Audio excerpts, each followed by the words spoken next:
In 1303 BC, Egypt was in the midst of a tumultuous historical period known as the New Kingdom.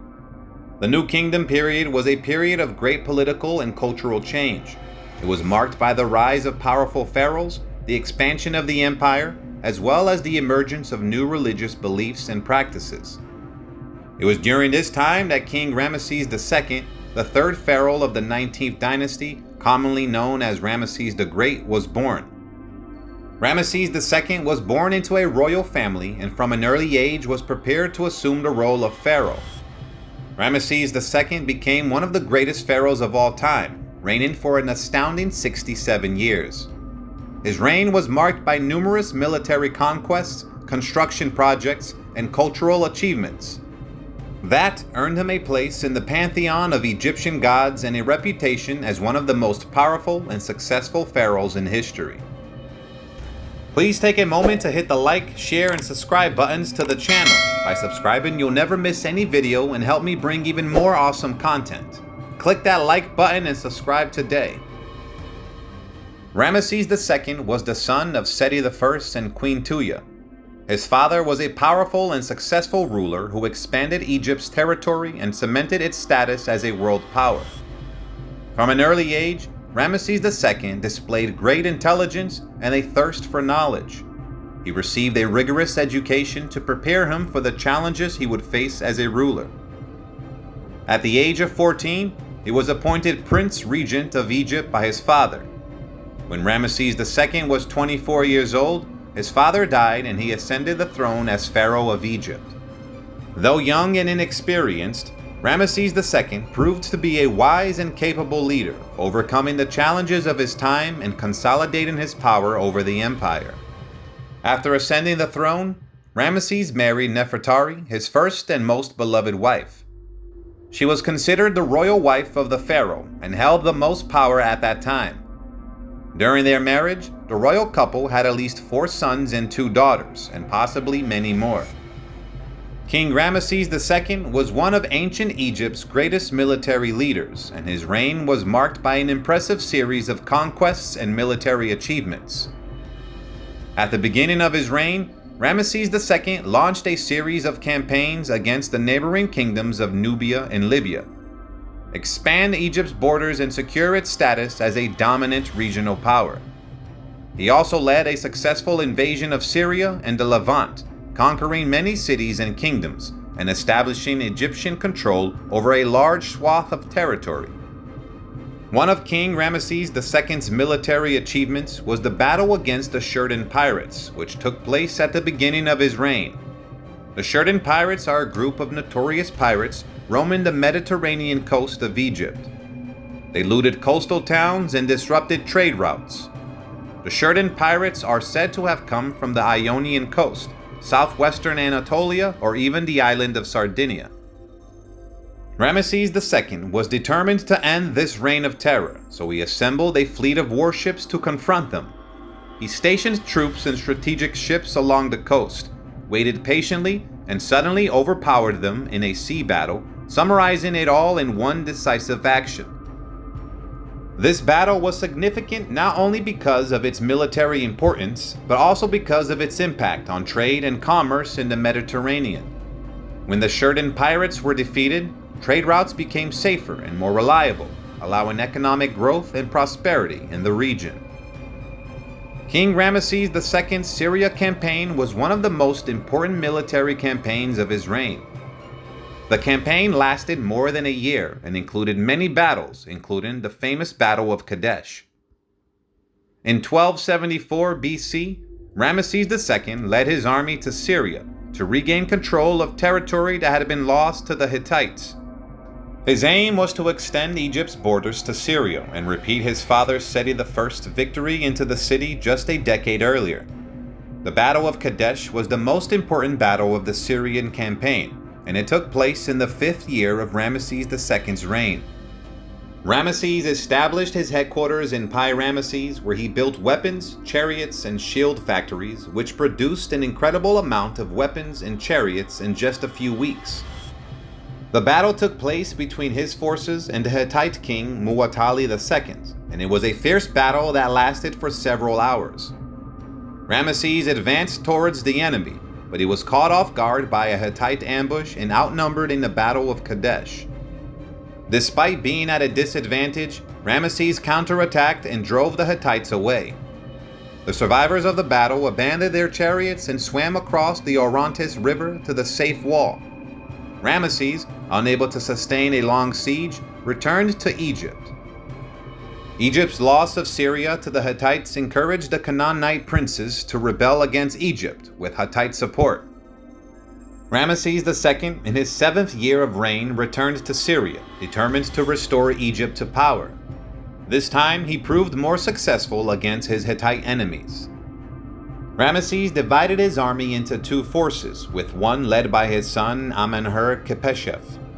This force pursued the warriors of the Shasu tribes, captured Edom Seir, and then marched to capture Moab. Meanwhile, Ramesses led another force and attacked Jerusalem and Jericho before entering Moab, where he met his son. Together, they marched to Heshbon, Damascus, and Kumidi, and eventually recaptured Upi, re-establishing Egypt's former sphere of influence in the region. Ramesses' military failure to capture Kadesh damaged Egypt's reputation abroad. As a result, smaller states under Egyptian rule came to power in southern Syria and northern Palestine, threatening Egypt's Asian kingdom. To protect his position, Ramesses had to fortify the northern border of his kingdom before attempting to challenge the Hittites again. In the 8th or 9th year, Ramesses launched a campaign that resulted in the capture of several towns in Galilee and Amur. The following year, he returned to the Al-Kalb River, where he penetrated the Hittite defenses and conquered Katna and Tunep. During a surprise Hittite attack, Ramesses went into battle without armor and held off his enemies long enough for a statue of his lord to be erected in Tunep. He later recorded these on the walls of Ramesseum. In another bold move, Ramesses invaded Kodeh, the area between Alexandretta and Carchemish. However, he was unable to keep the territory permanently under his control due to constant Hittite pressure, like his father. After 16 years of sporadic conflict, a peace treaty was signed in 1258 BC between the 2 great powers. The terms of the treaty were reciprocal, marking an armistice that ended the long-running hostilities between the 2 kingdoms. The long war is finally over, and Egypt and the Hittites are on friendly terms again. Both countries exchanged regular diplomatic correspondence. Ramesses took an important step in ensuring peace by marrying the Hittite king's eldest daughter in 1245 and possibly a second princess thereafter. But the battles didn't end there.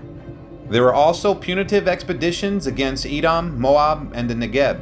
Furthermore, Ramesses faced an important war against the Libyans, who were constantly trying to settle the plains. It is possible that the pharaoh personally participated in this war, but he did not participate in minor expeditions. Now it seems that peace has finally prevailed. King Ramesses II, also known for his monumental construction projects, left a lasting legacy throughout ancient Egypt.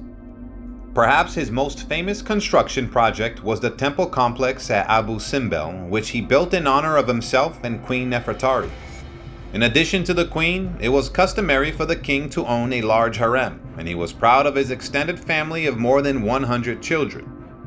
The temple was discovered in 1813 by Swiss Orientalist and traveler Johann Ludwig Burckhardt. A huge pile of sand almost completely covers the facade and its colossal statues, blocking the entrance for another 4 years. The complex includes 4 colossal statues of Ramesses II, each more than 20 meters tall and carved into the rock face. In addition to Abu Simbel, Ramesses II commissioned many other temples, statues, and buildings throughout Egypt. These included the Ramesseum, his mortuary temple at Thebes, the Temple of Luxor, and the Karnak Temple complex, which he greatly expanded. He also built several cities, such as Pi-Ramesses, which served as his capital during his reign. It was formerly a summer palace during the reign of Seti I. The Ramesseum is a temple complex located on the west bank of the Nile in Luxor, Egypt. The complex was dedicated to the god Amun, and it is also served as a mortuary temple for the king himself. The main structure of the temple is the Grey Hypostyle Hall, which has 36 columns, each decorated with intricate reliefs and inscriptions depicting the king's military campaigns and religious devotion. Ramesseum's walls are also decorated with many scenes from the king's life, including depictions of his family, his coronation, and his battle against the Hittites. The Ramesseum is also home to the famous colossal statue of Ramesses II, the younger Memnon, now on display in the British Museum. It is one of two giant granite heads from the mortuary temple of Ramesseum in Thebes, Upper Egypt. The head of the other statue is still found at the temple. The statue is 2.7 meters tall and weighs 7.25 tons, depicting Ramesses II wearing Nemi's headdress and a cobra crown on his head. However, the statue was damaged and lost its body and lower limbs. Ramesses II's death and burial marked the end of an era and the passing of a great pharaoh. He ruled ancient Egypt for 66 years and left a legacy that continues to inspire today. He passed away at the age of 90 from arthritis. He was originally buried in the Valley of the Kings at Thebes in KV7. His burial chamber is an architectural wonder, similar to that of Queen Nefertari. However, to protect his mummy from thieves, it was moved to an unknown location. In 1881, the mummy of Ramesses II was rediscovered in a secret royal cache at Deir el-Bahri. It was then moved to the Egyptian Museum in Cairo, where it remained until 2007. After thorough research and medical examination, it was determined that Ramesses II had sharp features, a hooked nose, and a strong jaw. He is also said to be a red-haired man with a tall, muscular build. His skin is ochre brown and mottled with black. He was honored as the Great Ancestor and was later honored by his successors with the title of Ramesses. Ramesses II's tomb is one of the most impressive ever built in the Valley of the Kings. The tomb features intricate carvings and paintings depicting scenes from Ramesses II's life and reign, as well as spells and incantations intended to protect the pharaoh in the afterlife. The ancient Egyptians believed that death was not the end, but the beginning of a new journey, and they spared no expense or effort to ensure that their pharaohs were well prepared for their journey. Ramesses II's tomb is a testament to this belief and a reminder of his incredible achievements for the ancient Egyptian civilization. Thank you for taking the time to watch this video. Consider hitting the like button and subscribing to the channel. Thank you guys so much for your support, and I can't wait to see you in the upcoming videos.